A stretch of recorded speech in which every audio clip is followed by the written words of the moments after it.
2023 को मोहन नगर थाने में एक शिकायत दर्ज हुई थी, जिसमें ये पता चला था कि जो ग्रीन चौक में एक धान के व्यापारी हैं अखिलेश गुप्ता, उनको कुछ ईडी के अधिकारी लोगों ने अपने साथ लेकर के गए हैं और उनके यहाँ से कुछ कैश भी अपने साथ लेकर के गए हैं। मामले के बारे में जैसे ही हम लोगों को पता चला तो हम लोगों ने तत्काल सीसीटीवी वगैरह फुटेज और टेक्निकल इनपुट्स निकालना चालू किया। एडिशनल एसपी सिटी और सीएसपी दुर्ग तत्काल राजनांदगांव की तरफ, जहां वो लोग बढ़े थे उसी तरफ वो लोग भी गए। जो व्यापारी अखिलेश गुप्ता थे उसको भी टीम अपने साथ लेकर के गई थी, बट उनको फिर आधे रास्ते में राजनांदगांव ज़िले में उन लोगों ने उतार करके खुद आगे चले गए और इनको वहाँ पे छोड़ दिया। तो इनसे संपर्क हुआ पुलिस का, तो पुलिस को पूरी घटनाक्रम के बारे में जो उन्होंने बताया उसके हिसाब से गिरीश वलेचा नाम का एक व्यक्ति है जो कि अपने आप को किसी बड़ी कंपनी का रिप्रेजेंटेटिव बताता था। इसने इनके साथ में लगभग 2 हफ्ते पहले संपर्क किया था और संपर्क में इसने यही बताया था कि मैं बड़ी कंपनी के माध्यम से आपको बिजनेस में, व्यापार में फ़ायदा दिला सकता हूं। आपको कुछ कैश पैसे हमको दिलवाने पड़ेंगे, इन पैसों को मैं बड़ी कंपनी में इन्वेस्ट कराऊंगा और इन्वेस्ट कराने पर आपको इस व्यापार से लाभ मिलेगा। ये लोग उनके साथ संपर्क में आए और जैसे बातचीत वगैरह हुई, डील वगैरह हुई, तो ये लोग उनके झांसे में आ गए और उनको विश्वास हो गया कि ये सही बात बोल रहे हैं। तो 27 तारीख को ये डील हुई कि ये कैश अपने जो ऑफिस है वहाँ पर इनको देंगे। ऑफिस में ये लोग 4 लोग थे जिन्होंने मिल कर के कैश इनको प्रोवाइड कराया था। उसमें से रविंद्र यादव जो उनके सहयोगी हैं, उन्हीं के माध्यम से गिरीश जो है इनके संपर्क में आया था। उसके बाद फिर जिस दिन कैश की डील होनी थी, अचानक से कुछ लोग ईडी के अधिकारी बनकर उनके ऑफिस में पहुंचे, अपना आई कार्ड दिखाया और दुकान को सर्च करने के बहाने जो इनके पास 2 करोड़ की रकम थी उसको इन लोगों ने जब्ती बनाया और रकम को और प्रार्थी को दोनों को अपने साथ लेकर चले गए। राजनांदगांव में जब हमको ये बात पता चली तो ये समझ में आ गया था कि इनके साथ ठगी की घटना हुई है। तत्काल हमारी सारी टीम्स एक्टिव हो गई। विशेष तौर पे मैं बताना चाहूँगा, सीएसपी साहब ने तत्काल वो जहाँ रुके थे उनके रुकने के स्थान से उनका पहचान पत्र वगैरह निकलवाया। पहचान पत्र निकालने के बाद उसके बारे में थोड़ा टेक्निकली सर्च किया। सर्च करने पे ये पता चला कि जो गिरीश वालेचा है ये मुंबई के किसी अपराध में पहले भी आरोपी रहा है और जेल जा चुका है। तुरंत मुंबई पुलिस में जो गोरेगांव पुलिस थाना है वहाँ पे संपर्क किया गया, वहाँ पे इसका फ़ोटो भेजा गया, तो उन्होंने कंफर्म किया कि ये वही व्यक्ति है जो उनके यहाँ कुछ दिन पहले इसी तरीके की ठगी के मामले में जेल गया था। वहाँ सीबीआई ऑफिसर बनकर इन लोगों ने ठगी की घटना को अंजाम दिया था और अभी वो बेल पे बाहर हुए थे। उनसे संपर्क कर ये पता चला कि ये जो है पूरा गैंग है और ये लोग मुंबई, महाराष्ट्र और उसके आसपास के इलाकों में रहते हैं। तुरंत हम लोगों ने टीम बनाई, 2 अलग अलग टीम बना करके एडिशनल एसपी साहब और सीएसपी साहब के नेतृत्व में तत्काल मुंबई के लिए रवाना किया। मुंबई पहुंच करके मुंबई पुलिस के साथ संपर्क में आई। ये लोग संपर्क करके एक एक व्यक्ति की जो लोकेशन है वो हम लोग लगातार फ़ोन का लोकेशन भी निकाल रहे थे। तो उनके एड्रेस और लोकेशन के बेस पे हम लोगों ने अलग अलग ठिकानों पे छापामारी की। छापामारी करने पे सबसे पहले हम लोगों को जो 2 प्रमुख मास्टरमाइंड थे, गिरीश वलेचा, ये दोनों हम लोगों को हमारे हाथ लग गए। गिरीश वलेचा वही व्यक्ति है जो एजेंट बन करके यहाँ पर आया था और हामिद जो है ये इस पूरे गैंग का मास्टरमाइंड है, जो कि इस तरीके के पूरे एक तरीके से एक पूरी टीम उसने बना रखी है और अलग अलग इलाकों में वो उनसे ठगी घटनाएं कराता है। इन दोनों के मिलने के पश्चात इनसे पैसे की रिकवरी का प्रयास किया गया। शुरुआत पे हमको बहुत ज़्यादा सफलता नहीं मिली। शुरू के 2 दिन में हमको 20 लाख रुपए रिकवर हुए थे। उसके बाद फिर बाकी साथी, क्योंकि उनको शायद भनक लग गई थी कि पुलिस इनके पीछे आ गई है, सबने मोबाइल नंबर अपना बंद कर लिया था। लेकिन हम लोगों ने अपनी विवेचना, पतासाजी जारी रखी। वहाँ पे फील्ड पे भी हमको इनपुट्स मिल रहे थे और यहाँ साइबर इनपुट्स भी मिल रहे थे।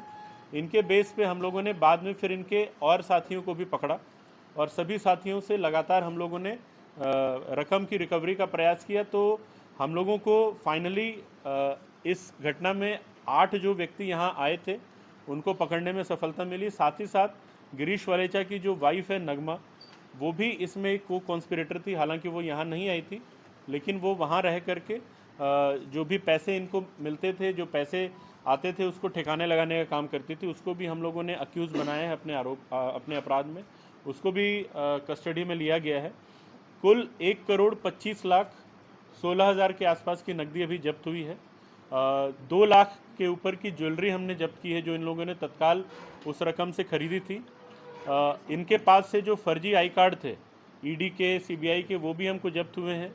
जो 2 गाड़ियां यहाँ इन लोगों ने उपयोग की थी, स्कॉर्पियो और आर्टिगा, दोनों हम लोगों ने जब्त कर लिए हैं। और फर्जी नंबर प्लेट्स मिले हैं। आप देख सकते हैं कि पीली बत्ती भी, जो ये अपने आप को पुलिस का या एनफोर्समेंट एजेंसी का अधिकारी बता करके चलते थे, तो बत्ती भी है। और फर्जी मीडिया का भी आईडी वगैरह इन्होंने रखा है, इनके थी, इसका भी कैसे आया। तो महाराष्ट्र एक गैंग अलग अलग इलाकों में हमेशा सक्रिय रहता है। और बेंगलुरु में, महाराष्ट्र में ऐसे ही सीबीआई अफसर और ये एनफोर्समेंट एजेंसी का अधिकारी बनकर कई जगह प्रयास भी किए हैं और सफल हैं। तो जो ये पूरा बिजनेस का मोटिव, उसमें कुछ एजेंट्स की भूमिका होती है। तो इन लोगों ने महाराष्ट्र गोंदिया साइड के एक एजेंट को पकड़ा रैंडमली, जिसका नाम गजानंद है। गजानंद से बोला कि हमको कुछ क्लाइंट्स की तलाश है जिनको अभी पैसा बिजनेस में इन्वेस्ट करके फ़ायदा उठाना चाहते हैं, इसका कमीशन हमको भी मिलेगा और आपको भी मिलेगा। तो गजानंद ने अलग अलग महाराष्ट्र में कुछ व्यापारियों से संपर्क कराया, और गजानंद का छत्तीसगढ़ में भी कुछ एजेंट से संपर्क था। उसने यहाँ के एजेंट से संपर्क कराया, और यहाँ के एजेंट्स ने फिर जो व्यापारी अखिलेश गुप्ता जो पीड़ित हैं, उनसे इनका संपर्क कराया। तो ये पूरा चेन बना, जिसमें महाराष्ट्र से छत्तीसगढ़ तक का लिंक बना है।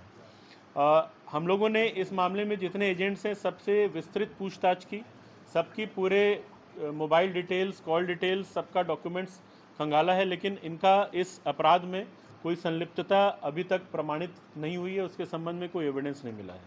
मुंबई पुलिस से भी, क्योंकि उन लोगों ने भी अपने एक केस में इनको पहले ऑलरेडी आरोपी बनाया था, वहाँ से भी हम लोगों ने पूरे जो डॉक्यूमेंट्स वगैरह चेक किए हैं।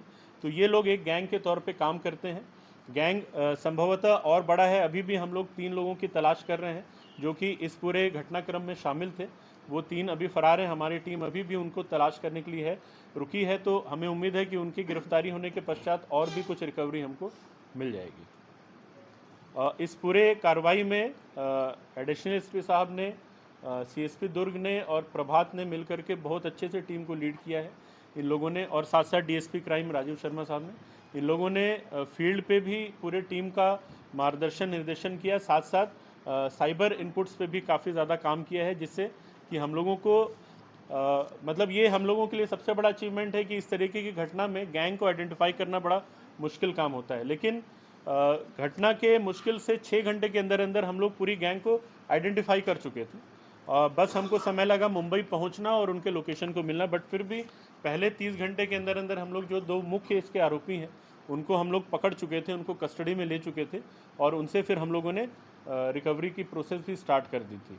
तो ये बहुत ही अच्छा एक ऑपरेशन रहा, जिसमें हम लोगों को काफ़ी बड़ा अमाउंट जो ठगी में गया था रिकवर करने में सफलता मिली है। लगभग 60% हमने रिकवर कर लिया है। अभी हम इनका पुलिस रिमांड भी लेंगे, और हमें उम्मीद है कि कुछ और भी हम इनसे रिकवरी कर पाएंगे। इनके काफ़ी सारे बैंक जो खाते हैं उनको हम लोगों ने फ्रीज़ कराया है, क्योंकि कुछ ठगी का पैसा इनके खातों पे भी गया था। तो पूरी टीम को वरिष्ठ अधिकारियों ने भी बधाई दी है, साथ साथ हम लोग भी वरिष्ठ अधिकारियों से इनाम की अनुशंसा कर रहे हैं पूरी टीम के लिए जिसने ये सफलता दिलाई है। और मुझे उम्मीद है कि आपके माध्यम से लोगों को ये जानकारी भी मिलेगी कि ईडी, सीबीआई जैसी एजेंसियां जब आती हैं तो उनका एक प्रॉपर प्रोसेस होता है छापामारी का, जब्ती का। तो कभी भी कोई ऐसे आपके पास आते हैं तो एक बार खुद भी इंश्योर हो जाएं, और अगर मौका है तो पुलिस से ज़रूर संपर्क करें, ताकि इस तरीके की ठगी किसी और के साथ ना हो सके। पैसा कहाँ छुपा के रखे थे? ये सारे जो पैसे हैं इन लोगों ने रास्ते में बांट लिया था। ये 2 करोड़ का जो सम है, ये इन लोगों ने पहले ही मुंबई पहुंचने से पहले, इसमें से बल्कि 2 आरोपी हमको नासिक से मिले हैं, ये पैसे भी नासिक में उनके पास रखे थे। कुछ लोगों ने अपने घर में छुपा रखा था, कुछ लोगों ने रिश्तेदारों के यहाँ भी छुपा रखा था, कुछ बैंक अकाउंट बैंक लॉकर्स वगैरह से भी हमको मिला है। तो अलग अलग ठिकानों पे पैसे छुपा कर रखे हुए थे। इस गिरोह में कितने लोग शामिल हैं एसपी साहब? इस गिरोह में कितने लोग? अभी जो हम लोगों के यहाँ पे आए थे, दुर्ग में आए थे, 11 लोग आए थे, जिसमें से 8 लोग हमारी कस्टडी में हैं, 3 अभी भी फरार हैं, उनको भी पकड़ने का प्रयास किया जा रहा है। लेकिन हमारा ऐसा विश्वास है कि ये हो सकता है इसमें दूसरी जगह, क्योंकि ठगी वगैरह ये लोग करते हैं, तो और भी कुछ लोग हों जो कि इनके साथ शामिल होते रहे हों और अलग अलग रोल प्ले करते रहे। पुलिस की टीम में कितने लोग थे? लेकिन मास्टरमाइंड जो है इस पूरे ग्रुप के, वो सारे के सारे पकड़े गए हैं। सर पुलिस की टीम कितने की टीम गई थी सर? पुलिस की शुरुआत में 2 टीमें हम लोगों ने भेजी थी। उसके बाद फिर क्योंकि आवश्यकता बढ़ रही थी वहाँ पे काफ़ी जगह हमको मैं बता दूं, मुंबई में अकेले हमारी पूरी टीम ने 2500 किलोमीटर का सफ़र तय किया है, अलग अलग जगह ठिकानों पे छापे मारने के लिए, अपराधियों को पकड़ने के लिए और रकम ये करने के लिए, रिकवर करने के लिए। और लगातार सुबह से लेकर रात तक, मतलब मैं तो जिस समय भी मेरी पूरी टीम से बात होती थी, ये लोग कहीं ना कहीं बाहर या तो किसी का छापेमारी में जाते रहते थे, किसी का इंतज़ार करते थे, या तो इंट्रोगेशन करते रहते थे। इसमें एक महत्वपूर्ण बिंदु ये भी है कि हम लोगों को Maharashtra police, specially Mumbai police से बहुत ही ज़बरदस्त सपोर्ट मिला, मतलब एक अभूतपूर्व सपोर्ट मिला। हम लोगों ने बस उन तक एक बार मैसेज पहुंचाया कि हमारे यहाँ ऐसी घटना हुई है। पहले दिन भी जब हम लोग को पता चला था कि ये लोग महाराष्ट्र की तरफ निकल रहे हैं, तो गोंदिया से लेके मुंबई तक नाकेबंदी का पूरा उन लोगों ने आदेश निकाला था। हालांकि ये लोग अंदर अंदर के रास्ते से गए तो नाकेबंदी में नहीं पकड़ा पाए। और उसके बाद भी लगभग 10 अलग अलग पुलिस स्टेशन से हम लोगों ने संपर्क किया। सभी ने हमको पूरी तरीके से सहयोग दिया आरोपियों को पकड़ने में और पैसों की रिकवरी में। तो इसके लिए भी हम अपनी तरफ से उनको धन्यवाद भी देते हैं, और हम लोग अपनी तरफ से जो भी उचित उनके लिए प्रोत्साहन इनाम होगा वो हम देंगे। कोई एजेंट्स भी गिरफ्तार हुआ है क्या? नहीं, इसमें कोई एजेंट गिरफ्तार नहीं हुआ है। इसमें जो मैंने बताया, जो एजेंट्स जिनके माध्यम से लोगों ने संपर्क किया था, वो खुद भी इसी झांसे में थे कि ये लोग किसी बड़ी कंपनी के एजेंट, मतलब बड़ी कंपनी के रिप्रेजेंटेटिव हैं, और जो बिजनेस डील है वो फेयर डील है, इसमें इनको कमीशन मिलेगा, इनको फ़ायदा होगा। कितने का ये टोटल ठगी कितने का हुआ? टोटल ठगी 2 करोड़ की हुई थी। जो रकम था एग्जैक्टली 2 करोड़ का रकम इन लोगों ने उनको प्रॉमिस किया था, और 2 करोड़ का रकम ये लोग लेकर गए थे। इसमें से 1 करोड़ 26 लाख हमने रिकवर कर लिया। पूरा पैसा एक ही व्यक्ति का था क्या? नहीं, अलग अलग व्यक्तियों से मिला है, जैसे मैं अभी बताया। जो पीड़ित है एक ही है या लोग उसी का गया है कि अगर? जो इन लोगों ने पीड़ित से भी अभी हमारी जो बातचीत हुई है, जो विस्तृत पूछताछ हुई है, तो क्योंकि ये पैसा इन्वेस्ट करने के लिए इनसे संपर्क किया गया था, तो इन्होंने अपने कुछ साथियों को भी बताया था कि इस तरीके से पैसा इन्वेस्ट करने से सबको फायदा होगा। तो 2-4 लोगों ने मिल करके ये पूरा पैसा इकट्ठा किया। 1 करोड़ 26 लाख 16 हज़ार। जैसे परिजन के यहाँ भी लोग पैसा बरामद थे, तो उनको भी अपना आरोपी बना दिया। एक जो परिजन, जो उनकी वाइफ का मैं नाम बताया था आपको, उनके पास से हमको कैश भी मिला है, कुछ ज्वेलरी भी मिली है, तो उनको आरोपी हमने बनाया। जो कॉन्स्पिरेसी में थे उनको बना रहे हैं, जो लोग जो अनजान थे उनको नहीं।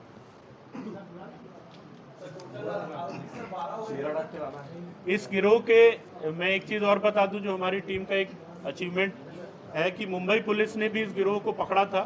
सीबीआई, फर्जी सीबीआई अधिकारी बन करके वो लोग कार्रवाई कर रहे थे, पकड़ लिया था, लेकिन पैसों की रिकवरी नहीं करा पाए थे। इस वजह से उनको जमानत का लाभ मिल गया था, और जमानत का लाभ मिलते साथ ही वो लोग इस घटना को अंजाम दिए। तो ये हमारे लिए एक बहुत बड़ा अचीवमेंट है कि हमने लगभग 65% या 70% के आसपास का जो अमाउंट है वो रिकवर कर दिया।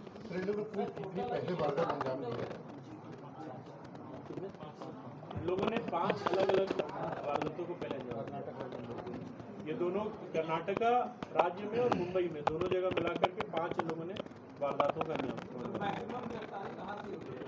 मुंबई से 2 लोगों को नासिक से हमने पकड़ा है, बाकी 7 लोगों को मुंबई से गिरफ्तार किया। 9 लोग टोटल गिरफ्तार हुए। टोटल 9 है, जिसमें से 8 लोग फिजिकली यहाँ आए थे, और एक जो महिला है वो इस पूरे इसमें शामिल है। सर ये जो 3 लोगों की तलाश कर रहे हैं वो कौन है? ये इन्हीं के ग्रुप के साथी हैं। अभी बहुत ज़्यादा मैं उनके बारे में डिटेल नहीं बताना चाहूँगा। हम लोग क्योंकि उनको पकड़ने का प्रयास और पैसे रिकवरी का प्रयास कर रहे हैं, तो 11 में से 3 और हो गए। 11 में से 3 है, वो 3। अगर वो 3 मिल जाएंगे तो टोटल 12 हो जाएंगे। वो 3 मतलब बहुत ही लोअर निचले स्तर। इनका जो मास्टरमाइंड है वो पहली बार पकड़ा गया है। मास्टरमाइंड है इनका बम्बई मास्टरमाइंड पहले पुलिस ने कर्नाटक और पकड़ा है। मुंबई की कार्यवाही में कभी नहीं पकड़ा गया है। सिर्फ दुर्ग पुलिस की कार्यवाही में पहली बार इनका मास्टरमाइंड जो है वो पकड़ा गया। बाइट या तो बाइट दिलवा दीजिएगा। पीड़ित हाँ तो बताएंगे ना। वो अब हम उनको फोर्स नहीं करेंगे, हम उनको बोल देंगे, अगर वो देना चाहेंगे तो दे देंगे। ठीक है, वैसे आप लोगों ने बात तो की होगी उनसे अभी तक। वो नंबर दूसरे को दे दिए, कोई दूसरा बात कर रहा है। मतलब नहीं आना चाहते। हाँ, फेस ढकने के लिए बता दें। अभी एक जो हमारी टेस्ट आइडेंटिफिकेशन की प्रक्रिया होती है, उसके तहत हम लोग अभी इनको बापर्दा आपके सामने पेश करेंगे। एक बार कोर्ट में वो पहचान परेड की कार्रवाई हो जाएगी, उसके बाद फिर इनका जो मास्टरमाइंड हामिद है उसको पहली बार पकड़ने में, पुलिस को पकड़ने में सफलता मिली।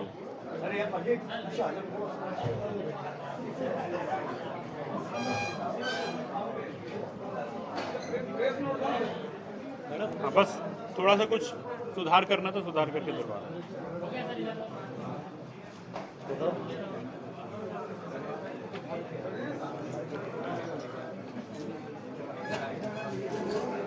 आराम से आराम से।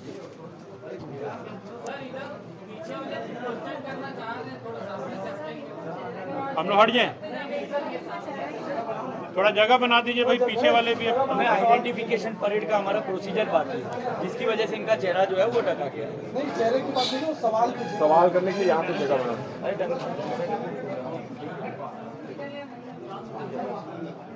कोर्ट में इनका पहचान परेड होना है, इसलिए चेहरा नहीं दिखा सकते। महिला कोई बात नहीं। सर, इसमें अरविंद राय और कुंदन का नाम आ रहा था, क्या तो वो लोग जो एजेंट गजानन था, उसके पहचान के पुराने पहचान के थे, उन लोगों ने इससे परिचय कराया था, बट इस ठगी में उनका कोई भी रोल नहीं है। मुंबई में कैसे उनका नहीं, वो लोग मुंबई नहीं गए थे।